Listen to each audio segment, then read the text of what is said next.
வாழ்க்கை தனி மனிதனுடைய வாழ்க்கை இருக்கிறது.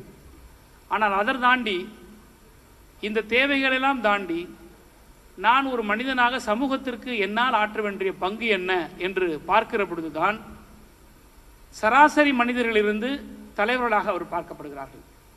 எல்லோரும் படித்து வேலைக்கு போய் தன் குடும்பத்தை தன்னை தன் சுற்றத்தாரை காப்பாற்று என்பது சராசரி மனிதனுடைய நடவடிக்கைகள். ஆனால் அதிலிருந்து இந்த சமூகத்திற்காக நான் பணியாற்ற வேண்டும் என்று உருவாகுகிறவர்கள் தான் சமுதாயத்தில் தலைவராக வருகிறார்கள், சமூகத்திற்கான ஒரு காப்பாளர்களாக பொறுப்பாளர்களாக வருகிறார்கள்.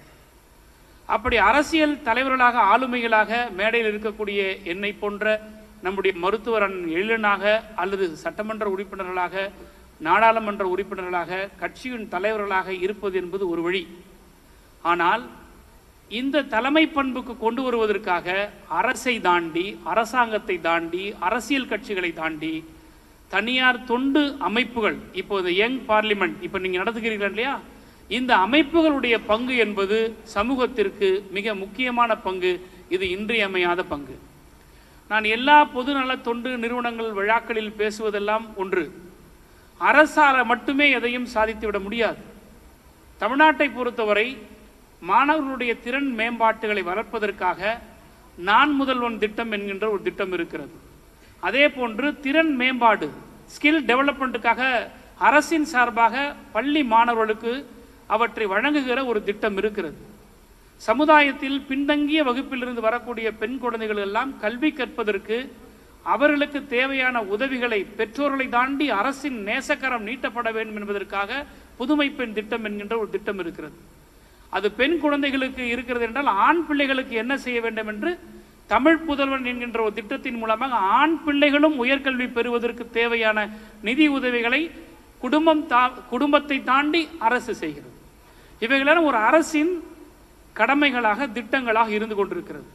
ஆக இந்த அரசோடு யார் கைகோர்த்து உதவி செய்ய வேண்டும் என்று சொன்னால் இந்த மேடையில் இருக்கக்கூடிய இது போன்ற தன்னார்வ தொண்டு நிறுவனங்களால் மட்டும்தான் இது முடியும்.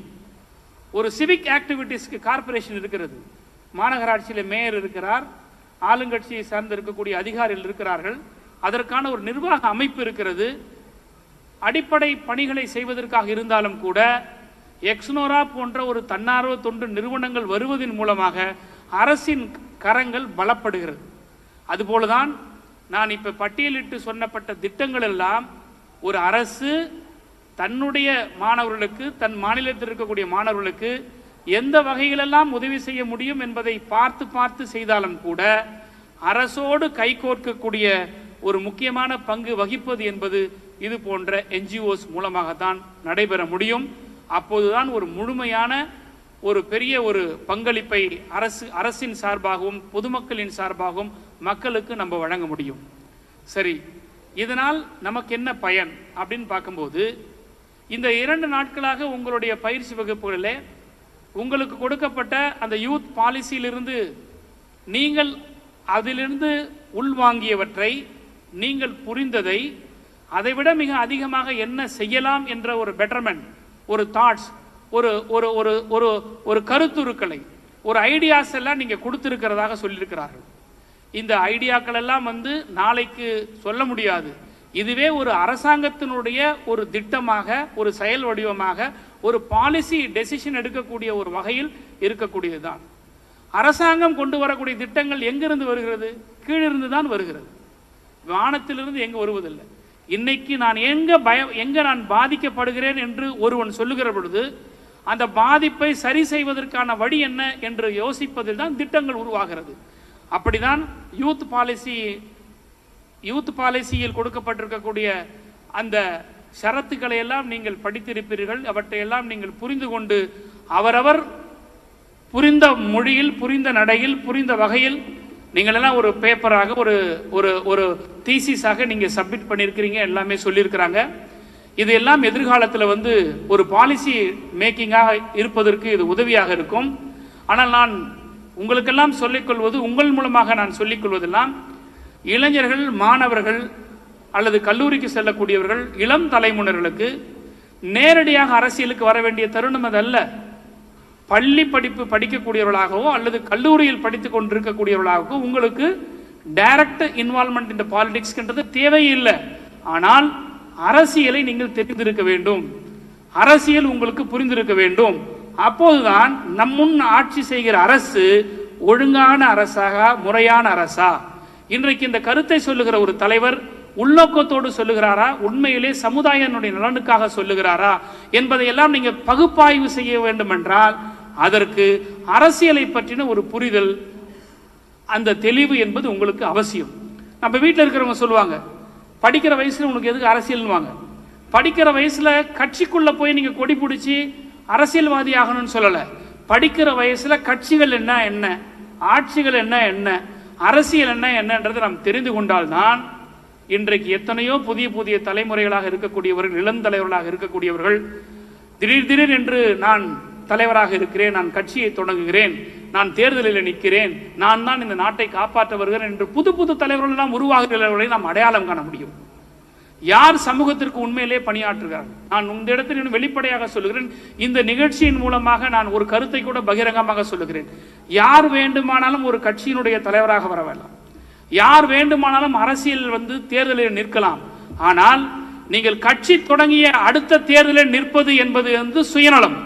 ஆனால் கட்சி தொடங்கி குறைந்தபட்சம் 10 ஆண்டு காலம் 20 ஆண்டு காலம் இந்த மக்களுக்கு பணியாற்றிய பிறகு தேர்தல் அரசியலுக்கு வந்தால் அது உள்ளபடியே இந்த நாட்டு மக்களை நீங்கள் நல்வழிப்படுத்துவதற்காக அரசியலில் வந்ததாக கருது கொள்ள முடியுமே தவிர, நீங்கள் கட்சி ஆரம்பித்து உடனடியாக தேர்தலில் பிறகு நாம் இந்த நாட்டை நான் காப்பாற்ற வந்திருக்கிறேன் என்று சொல்வதெல்லாம் காப்பாற்றுவது நாட்டை அல்ல, தங்களை காப்பாற்றிக் கொள்வதற்காக வருபவர்களாகத்தான் இருப்பார்களே தவிர அவர்கள் நாட்டை காப்பாற்றுவர்களாக இருக்க மாட்டார்கள்.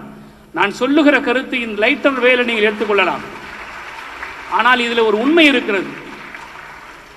நான் இந்த பொறுப்புக்கு வருகிறேன் என்று சொன்னால், இன்றைக்கு எங்களுக்கு சட்டமன்ற உறுப்பினராக நிற்பதற்கு ஒரு வாய்ப்பு கொடுக்கிறார் என்று சொன்னால், நான் சார்ந்திருக்கிற இயக்கத்திலோடு நான் பணியாற்றி இருக்கிறேன்.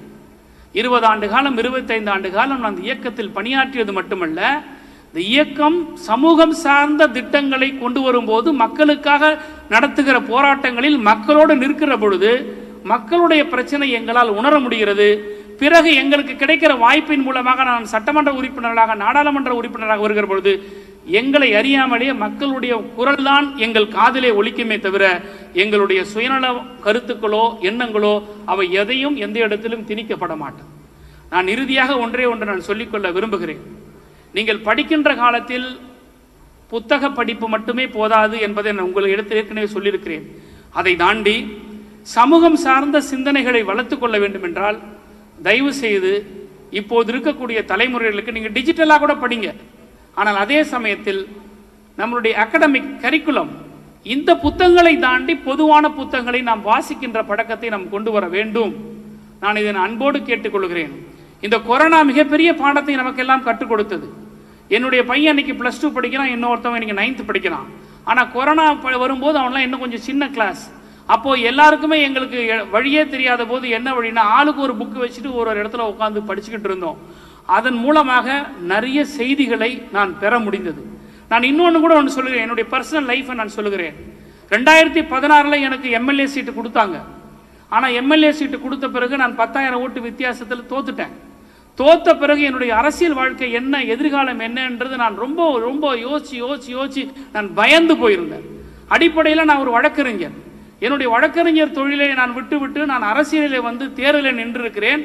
ஆனால் தேர்தலில் நின்ற பிறகு தோல்வி ஏற்ற பிறகு நான் மறுபடியும் நீதிமன்றத்துக்கு போகுதா அல்லது நான் அரசியலில் இருந்து பணியாற்றுவதா என்று எனக்கு டெசிஷன் எடுக்க முடியவில்லை. அப்போது என் மனைவி ஒன்றை சொன்னார், உங்களை அடையாளம் கண்டு ஒரு தலைவன் உங்களுக்கு சீட்டு கொடுத்திருக்கிறார், இன்றைக்கு நீங்க தோத்துருக்கிறீங்க. ஆனால் உங்க கட்சி இன்னைக்கு தோத்து போச்சு. உங்க கட்சி ஆட்சியில் இருந்தால் நீங்க கோர்ட்டுக்கு போங்க. உங்க கட்சி தோத்து போயிருக்கிறனால நீங்க உங்க தலைவனோட போய் இருந்து நீங்க கட்சி வேலையை பாருங்க, நம்மளுடைய எதிர்காலத்தை பத்தி அப்புறம் பார்க்கலாம், இருக்கிறத வச்சு நம்ம குடும்பத்தை நடத்துவோம் என்ற ஒரு பின்புலம், ஒரு தைரியத்தை எனக்கு கொடுத்தாங்க. சரி, தைரியத்தை கொடுத்துட்டாங்க. ஆனால் என்னுடைய மனசு வேதனைகளை, என்னுடைய மன அழுத்தத்தை நான் எங்க போக்கணும் அப்படின்னு பார்த்தபோது என்னுடைய லைஃப் பேட்டர்னே மாறி போச்சு. நைட்டில் தூக்கம் இல்லை, தோத்து போயாச்சு, அரசியல் எப்படி இருக்கு, மறுபடியும் சீட்டு கிடைக்குமா, நான் எங்கே போய் நிற்கிறது, இப்படிலாம் இருக்கும்போது விடிய இரவு விடிஞ்சிரும். காலையில் 6 மணி வரைக்கும் எனக்கு தூக்கம் வராது. 6 மணிக்கு அப்புறம் தான் தூங்குவேன், மத்தியானம் வரைக்கும் தூங்குவேன். என் லைஃப் பேட்டர்னே மாறி போச்சு. இப்படி இருந்தால் நம்ம உருப்பட மாட்டோம் அப்படின்னு சொல்லி அதற்கு பிறகுதான் சில புத்தகங்களை திராவிட இயக்க வரலாறு, நீங்கள் உங்களுக்கு என்ன புக் இருக்குதோ சில புத்தகங்களை நான் தொடர்ந்து படிக்க ஆரம்பித்தேன். படித்த பிறகுதான் அந்த அழுத்தத்திலிருந்து நான் வெளிவந்தேன். பல புதிய தரவுகளை என்னால் தெரிந்து கொள்ள முடிகிறது. இன்னும் திமுகவில் முன்பிருந்ததை விட இன்னும் அதிகமாக ஒரு பரிணாம வளர்ச்சி பெற்று நான் அதிகமாக உயரத்தில் சென்று அடைவதற்கு அந்த காலத்தில் புத்தகங்கள் படிப்பது எனக்கு ஒரு மிகப்பெரிய ஒரு உதவிகரமாக இருந்தது என்ற என்னுடைய தனிப்பட்ட ஒரு எக்ஸ்பீரியன்ஸை நான் உங்ககிட்ட நான் ஏன் ஷேர் பண்ணுறேன்னா, நம்மளுடைய பாட புத்தகங்கள் என்பது அகடமிக், அதில் மார்க் வாங்குகிறோம், பாஸ் வாங்குகிறோம், டிகிரி வாங்குகிறோம். சமுதாயத்தை பற்றி தெரிந்து கொள்ள வேண்டும் என்றால் தயவு செய்து உங்களுக்கு பிடித்த புத்தகங்களை, பொதுவான புத்தகங்களை படிக்க ஆரம்பித்து விட்டீர்கள் என்றால் நீங்கள் எதை நோக்கி தேர்வு செய்து எந்த புத்தகங்களை தேர்வு செய்து படிக்க வேண்டும் என்ற தெளிவு உங்களுக்கே தெரிந்துவிடும். அது படிப்பதன் மூலமாக இன்னொரு அட்வான்டேஜ் என்னென்னா, உங்களுடைய சப்ஜெக்டில் கூட நீங்கள் அதிகமாக கான்சன்ட்ரேட் பண்ணலாம். உங்கள் சப்ஜெக்டில் கொடுக்கக்கூடிய அந்த பாடத்திட்டங்களை தாண்டி இன்னும் விதமான ஒரு ஆன்சர்ஸை நீங்கள் சிந்திக்கலாம். இது சிந்திப்பதன் மூலமாக என்னாகும், காம்படிட்டிவ் எக்ஸாமினேஷன் நீங்கள் எழுத போகும்போது உங்களுக்கு இன்னும் அதிகமாக அந்த கிராஸ்பிங் பவர் கிடைக்கும், இனோவேட்டிவ் தாட்ஸ் கிடைக்கும், கிரியேட்டிவிட்டி ஆக்டிவிட்டீஸ் கிடைக்கும். இதையெல்லாம் நீங்கள் செய்ய வேண்டும் என்ற நோக்கத்தோடு தான் இந்த தன்னாளர் அமைப்பு உங்களுக்கான இந்த பயிற்சி பட்டறையை உருவாக்கி இருக்கிறது. இதை இந்த நிர்வாகிகளோடு நான் பேசுகிற பொழுது இவங்க ஒரு செலக்டிவான அல்லது இவங்களோடு என்ரோல் பண்ணியிருக்கக்கூடிய பள்ளிகள் ஏறத்தாழ 300-600 பள்ளிகள் என்று சொல்லியிருக்கிறார்கள். ஒரு அரசின் பிரதிநிதியாக இருக்கிறோம் நாங்கள் இருவரும். நான் அண்ணனை வைத்தே கேட்டுக்கொள்கிறேன், தயவு செய்து அரசு, சென்னை மாநகராட்சி அல்லது கிராமப்புறங்கள் இருக்கக்கூடிய அரசு பள்ளிகளுடைய என்ரோல்மெண்ட்டை கூடுமானவரை நீங்கள் அதிகப்படுத்துங்கள்.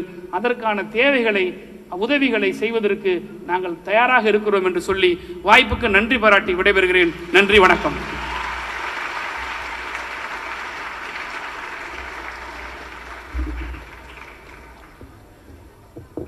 Thank you, sir, for your inspiring words. Next, can I request Ms. Priya Ravishankar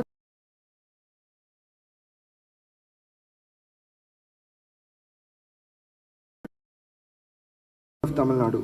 Please welcome Ms. Priya.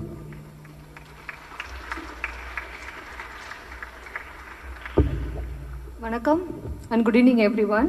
It's my privilege to introduce our next guest, Dr. Adithanar Naganathan MD. He is a distinguished member of Tamil Nadu State Legislative Assembly representing the Thousand Light constituency and a practicing physician. His significant contribution to public health service include his role in Tamil Nadu State Planning Commission focusing on urban planning, health, climate change and sanitation. Dr. Adithanar sir serves as several prestigious committees such as State Level Advisory Forum for Chennai Smart Limit Limited, the State Level Advisory Committee for Differently Abled Welfare, and the Senate of Tamil Nadu Dr. MGR Medical University. His input has been crucial in shaping beneficial policy for the state. In Thousand Lights constituency, Dr. Adithanar sir has initiated various impactful programs. Suttamana Ayira Vilakku, Cleanliness Movement promotes environmental health, while the Thousand Light Kanoli scheme offer free monthly eye and health checkup. The ladder scheme focuses on skill development, providing free CA training, RTE awareness and higher education seminars. And the Thousand Light Entrepreneur Circle and Vagai supports economic growth by connecting entrepreneurs with investors. Dr. Adithanar sir, Nam Teruvil Nam MLA movement involves direct engagement with residents to resolve their concerns, demonstrating his committee to public welfare. Overall, Dr. Adithanar sir's efforts have significantly improved the lives of the constituent and improved him widespread respect and admiration. We welcome you, sir.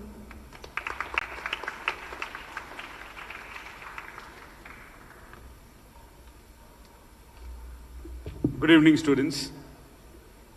It's a lovely opportunity given by the Youth Indians and the Confederation of Indian Industry to interact with you. I really wish my colleague and my brother Parandamanan, as a legislative member, we are companions as you were in our assembly in Tamil Nadu. So usually he sits behind me, I'm in the front. So whenever I stand up to put up a question or I speak up in an issue, I hear claps from him behind. And when he speaks up, usually I turn around my face towards him and wish him success. because we are the first timers into our assembly, I should thank our Honorable Chief Minister through MKS for providing educated youngsters to participate in the assembly. Here, myself as a doctor, a practicing doctor, and Parandamanan as a legislative, as a practicing leading lawyer who compromised his successful profession to enter into political field. But I'm quite selfish maintaining my profession. Still, I see patients. See, this particular intervention, what I have done today is awesome. See, they have picked up various schools, enrolled various schools, brought the brightest of the mind to discuss in this arena, which looks like a parliament per se, right? So, you know very well, after Parandaman MLA took over, he was instrumental for renovation of this particular building, what you're sitting. To have a wonderful parliament demo session arranged in this fashion. So I should thank R. Anand for giving our children a wonderful opportunity here. See, kids, actually, see, when we say politics, right, first thing comes in the mind, corruption. Everyone says all politicians are corrupt, right? The politicians, people come into political parties, irrespective of any political party, just to make money, just to fill up their pockets. That's the narrative is being brought up in various mass media, in movies. In any movies you take, politicians always seen as villains, right? So, but what I've done there, even our parents, right? We had a discussion before coming to the arena. Sports as a profession was a discussion in your parliament. Why our parents are not seeing sports as a profession? Again, the same questions here. We should ask our parents why we are not seeing politics as a scope in future. Because our parents are quite concerned about us, about our safety. This politics is very conducive outside. Murders, a lot of smear campaigns, a lot of sensitive areas. So any bold step by an youngster who aspires to become a politician has various stumbling blocks. So that fear concept has evolved over us so that our parents are okay for us to participate in these type of mock parliaments, but they are apprehensive for us to participate in original parliaments. So why it's so? That's the big question. So this young parliament concept is to break the fear of the parents, bring in players like us who are actual legislators, who undergo the test of electoral politics, participating in conventional political scenarios, overcoming all types of criticism, winning the people hearts, then coming to you as MLAs to provide dramatic examples before to you as well as to parents. Yes, we can manage. We can manage a decent life. We can manage a decent productive life. We can manage a decent productive family life. At the same time, we can balance an active political life. So that's the examples of us. We have got an MLA to share his own personal experience, how his family supported him, how his better half supported him to be. I have my own stories too. My wife is a practicing dentist. My family is there. My 2 children are studying in school. But here am I balancing both. Yes, my children, it's high time that you should see politics as an option when you escalate above. Because politics is an area where you influence the life of the people by policy changing. See, today you discuss about climatic change, you discussed about artificial intelligence, you discussed about sports as a profession of life, you had debates, you brought in no confidence motion. Imagine bright minds like you, when you grow up and participate in parliament or participate in assembly, what type of productive policies will get for our country, for our people. So why don't we have to overcome those filters is a big question. I'll tell you about the first filter. You know, say for example, in 1920s, a young student was not allowed to sit with his fellow students. He was given a gunny bag to sit outside. He was not allowed to drink water from the common tank because he was an untouchable. because our society discriminates based on caste, based on birth, and mark our own fellow brothers as untouchables. And one untouchable comes to the school teacher, the school management, the school students treat him as untouchable, not allow him to sit in a classroom, give him a gunny bag and give him a separate utensil to drink water. The untouchable student rose up, he escalated, had his higher education in Columbia University, had his higher education in the London School of Economics. He came back to us and given us the Constitution of India.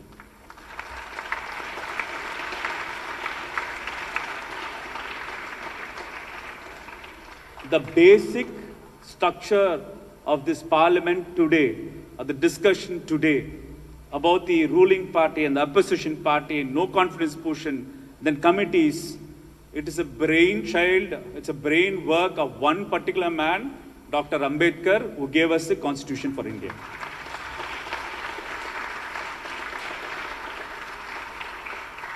The society discriminated him. He would have entrenched with heart full of hatred, right?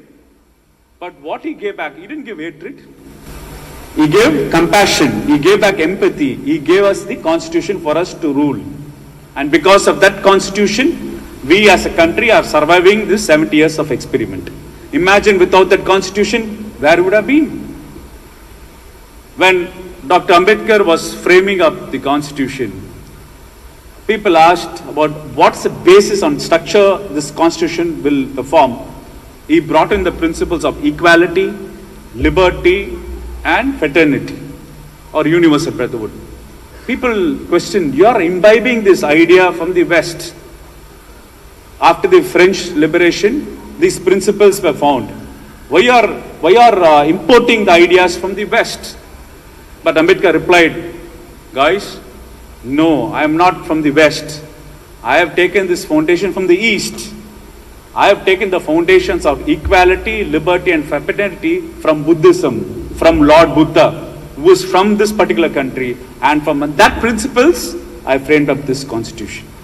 So this Constitution, what we are, what the secularism and the socialism and the social justice, what we are enjoying today, the equity, what we are enjoying today, the fundamentals we are enjoying today, it's about the Constitution, where this particular youth parliament is functioning. That is one aspect. Imagine the filters, imagine the discrimination, imagine the fight what Dr. Ambedkar would have faced. Now, as an intellect, he gave his wisdom to the country. And we are as Indian citizens because of him. That's one entity. Coming to the second component. See now, Parandaman sir, my brother, spoke in Tamil. He is well versed in English language. I have seen him debate in English language in various Senate meetings. But he preferred his language in Tamil, his mother tongue, to give his thoughts.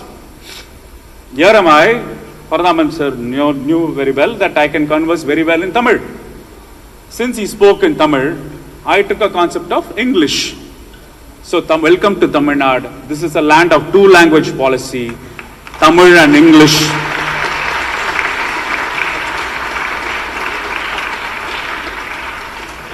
It is because of one man who named this particular Madras presidency as Tamil Nadu. It is Aringer Anna who fought for two language policy in this country.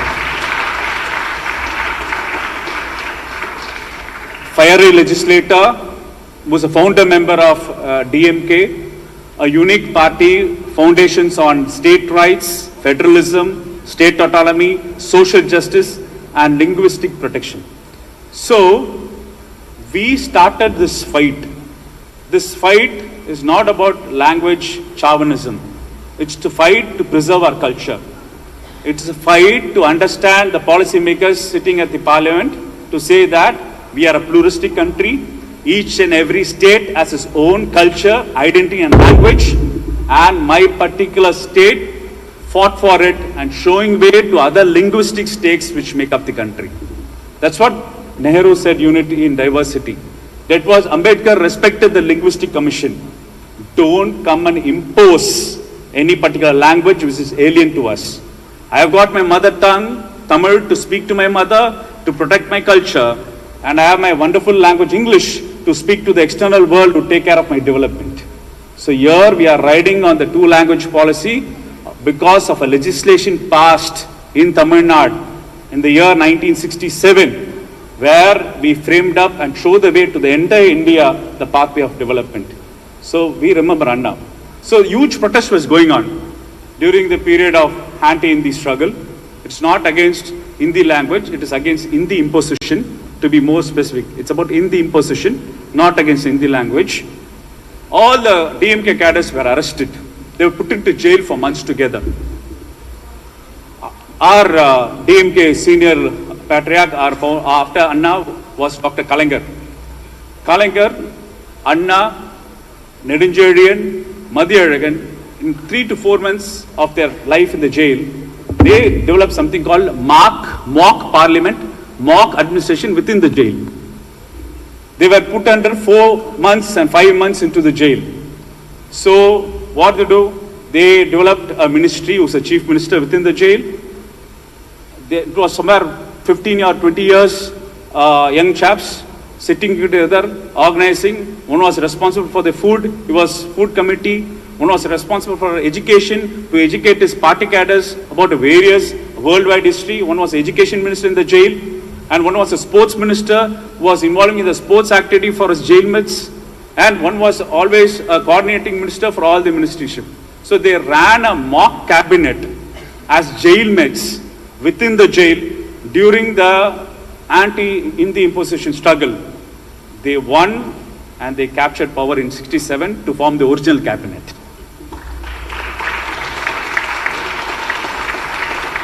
The second example which I am giving you is about the importance of mock parliament. I have given you a typical example how a mock administration happened in the central jails, and later they get to capture power to administer this particular state. So my friends, politics is a huge space, conducive environment is very much there. Your participation is essential. Your intellect is essential for the community and for the country at large. So these type of engagement should be essential and necessary and should be an ongoing affair. And I would also put a word to the parents to make your children participate in these type of programs, engage in this type of programs. And we are legislators, we ask the organizers, as Paranamanan told, that we'll go much more, one more segment to government schools to have similar type of exercises, so even they will have an opportunity to access to these type of engagement and policy making. Thank you.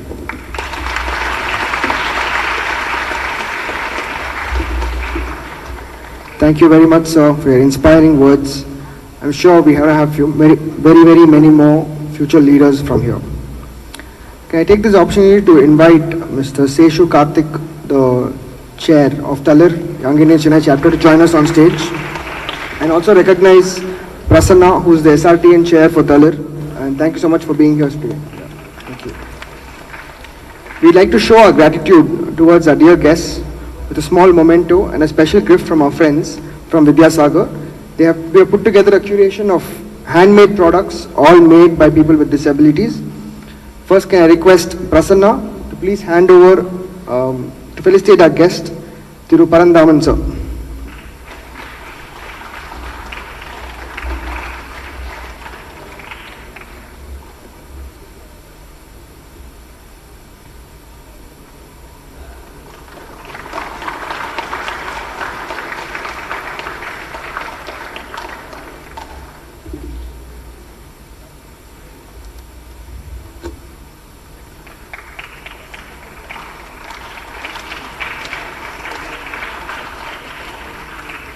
Next, I'd like to request Seshu Karthik, our chair for Talir Chennai chapter, to felicitate Thiru Elilan sir.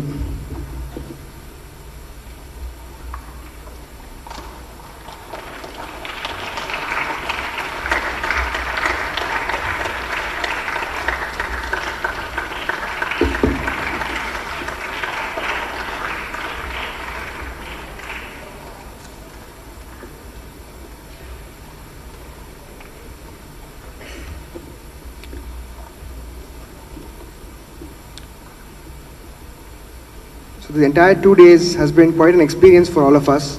We'd like to take this moment to thank Ms. Kavita for conducting this event and bringing all of us together and supporting us in this novel journey. I'd like to invite our guest to present her with a small token of our appreciation. Ms. Kavita, please. So she was the one who conducted the entire 2-day session for us and helped us bring all the kids together.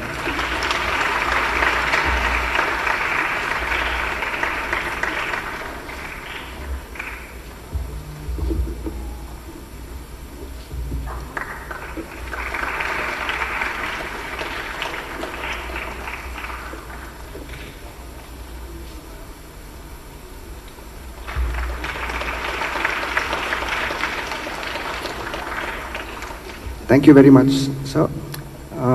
Next, so these 2 days, students had a number of discussions. As you said, no confidence motion was also raised, I think, at some point. So the entire organizing team has put together a set of awards to recognize the best participants from here, or who have really put in their effort to share their thoughts and ideas with us. So we're going to have a small prize distribution, if you're okay with it, sir. Yeah, perfect, okay.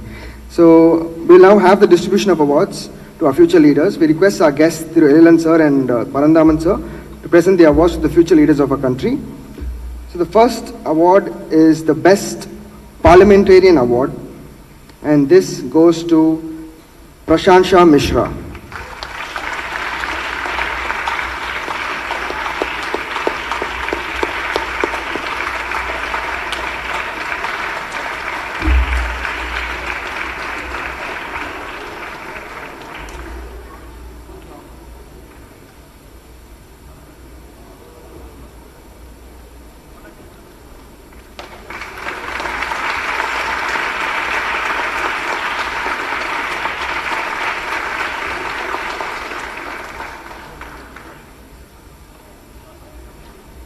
Coming up next is the Best Speaker Award. It goes to Smriti.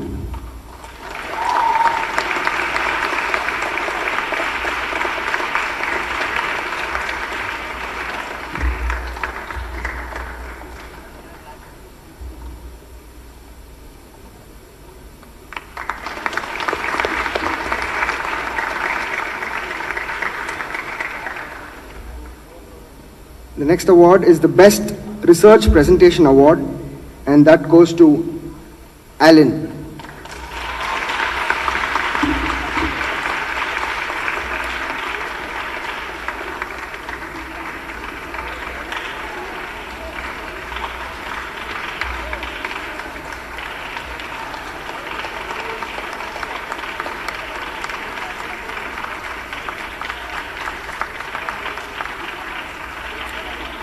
The Leadership Excellence Award goes to Ayoshka Nandi.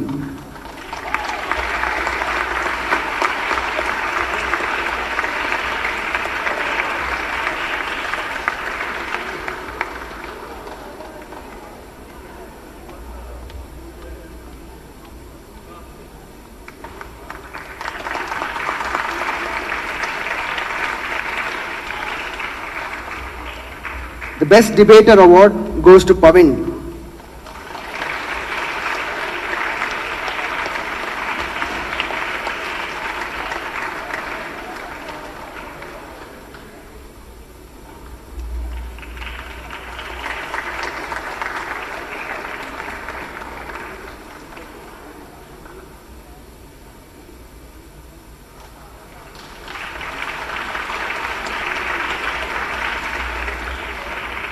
The Innovative Ideas Award goes to Anahita Jha.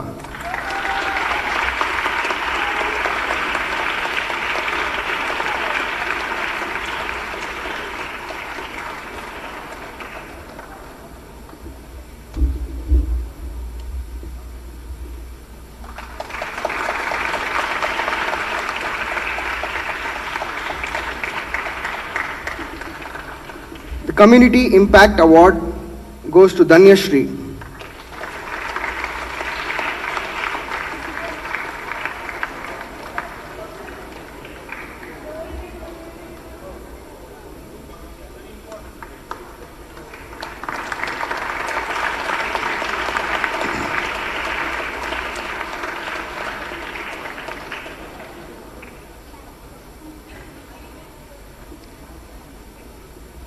The Team Spirit Award goes to Harini and Dandapani.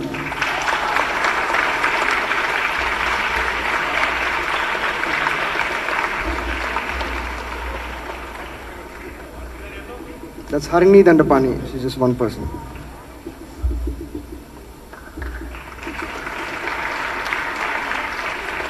The Outstanding Speaker Award is given to Nandini V.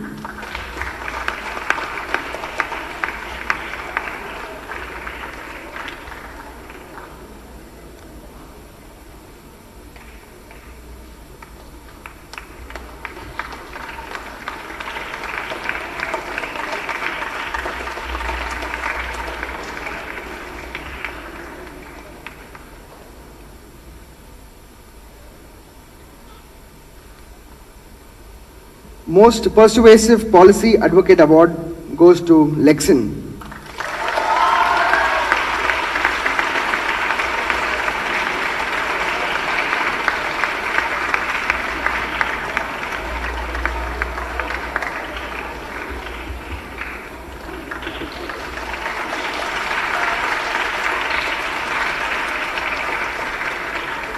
The Best Leader of the Opposition Award goes to Harini again.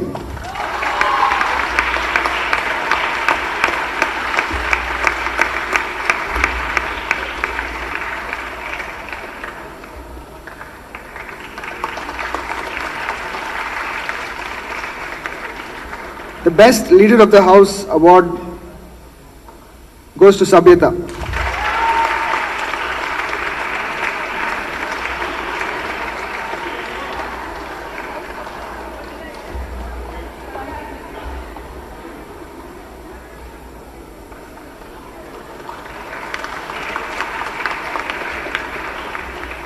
The last one, the Most Valuable Participant Award goes to Samyukta.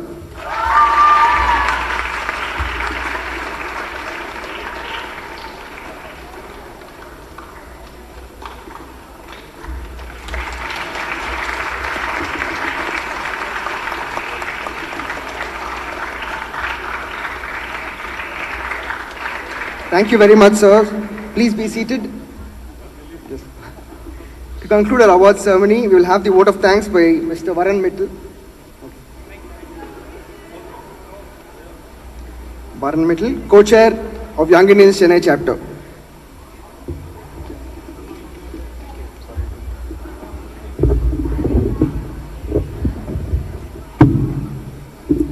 Good evening, everyone. After an exciting round lasting 2 days, it's my honor to be present here to be giving the vote of thanks. I'd like to start off by thanking our guest of honor, Thiru Elilan. Thank you so much, sir, for joining us today.